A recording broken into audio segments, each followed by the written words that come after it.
मी नाथाभाऊ बोलतोय। येणाऱ्या 20 तारखेला महाराष्ट्र विधानसभेची निवडणूक आहे। या निवडणुकीमध्ये रोहिणीताई खडसे या तुतारी वाजवणारा माणूस या चिन्हावर उभे आहे। माझी विनंती आपल्याला राहणार आहे की यापुढे मी निवडणूक न लढवण्याचा निर्णय घेतलेला आहे। मी गेले अनेक वर्ष आपल्या सोबत आहे।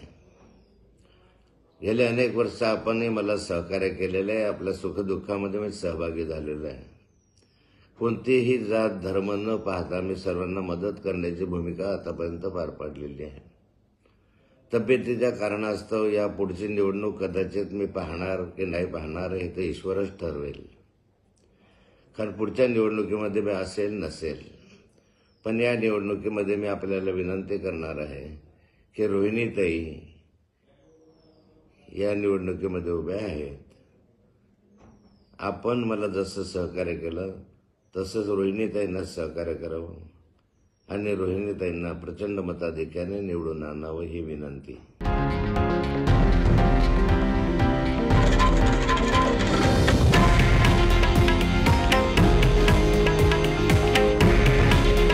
हे आहे देशातील नंबर 1 न्यूज नेटवर्क आणि आपण पाहत आहात TV9 मराठी। काळजी तुमची, हित महाराष्ट्राचं।